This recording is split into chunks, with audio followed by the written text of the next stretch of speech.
right, so I feel like when you get an award called Truth to Power and then you're asked to talk, you kind of have to speak truth to power. So I'm going to do that for a minute here. I want to share with you what's on my mind. So I just got in literally a couple hours ago from Ottawa. We just organized, the Canada Strong and Free Network did, a national conference for conservatives. Many of the people in this room actually were there. Jocelyn Bamford, Ves Sobot, Michael and Maria Binion. Very good to see you. Andrew Lawton was there as well. And of course, our game changer of the year, Alberta Premier Danielle Smith. Yes. And the event went very well. It was a success financially. The speakers were great. Everything worked well. 99.9% of what happened in the last 3 days went according to plan. But 0.1% did not. And I'm the type of person that focuses on the 0.1%. I like to get things right. And the thing that didn't go according to plan was CTV News.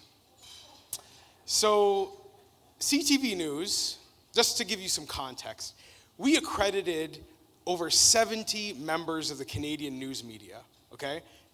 Every major outlet. We had a lot from different communities across the country, digital-only outlets, tons of people. CTV News did not seek accreditation, didn't contact us at all. And in fact, what they instead chose to do was watch our Facebook stream home and then clip parts of it to quote some of our speakers out of context and make them look bad. They also downloaded part of our event from the Facebook stream and uploaded it to their YouTube channel without any permission, without any approvals, and without any communication at all. Now, when I say this, you might not even really believe me because you're like, that's CTV News. That's a reputable outlet. That's a big media company. Why are they behaving like online trolls? And that is a great question you just asked. And and I think the reason is actually why I've been given this award, which is that I speak truth to power, and in this case, I tell the truth about CTV's parent company, Bell Media. Yes. So, Bell Media and I are engaged in a legal battle over what I would describe as wrongful dismissal and racial discrimination. And, And they are doing these kind of troll activities to wear me down, to annoy me and slow me down and distract me constantly so that I will give in, so that I'll stop pursuing the truth, stop pursuing justice, stop pursuing them in the court of law. And I think in doing so, they've sort of exposed, they don't really know who I am or anything about me. I mean, many people in this room know me a lot better than my former employer did. I have survival in my blood and my bones. My mother raised 3 kids, including me, by herself in this city. She's a survivor. My grandma immigrated to this country from Ireland as a World War II refugee and built a family in this city. She's a survivor. My father was born an orphan in a hospital in Kenya and learned how to fend for himself. He's a survivor. That's in my blood and my bones. Yes, thank you. What that has meant for me, as Anthony made mention of, is when I was labeled illiterate by the public school system at 16, I survived that.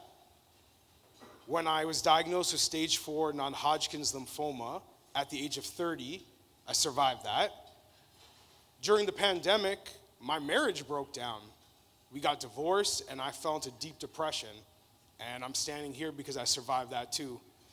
So when Bell Media thinks that they're going to intimidate me or push me around or have me running somewhere, it's like, do you know who I am?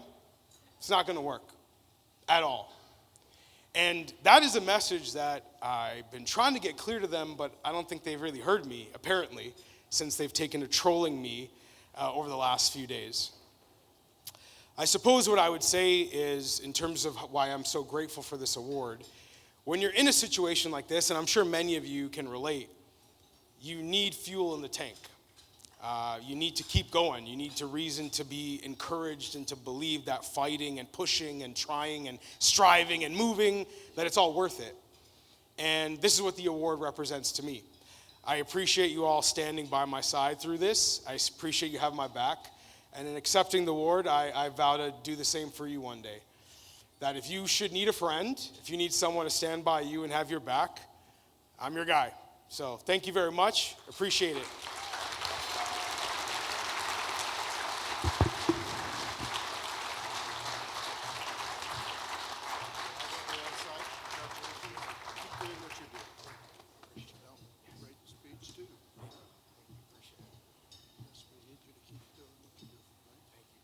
We're just going to look at the cameras.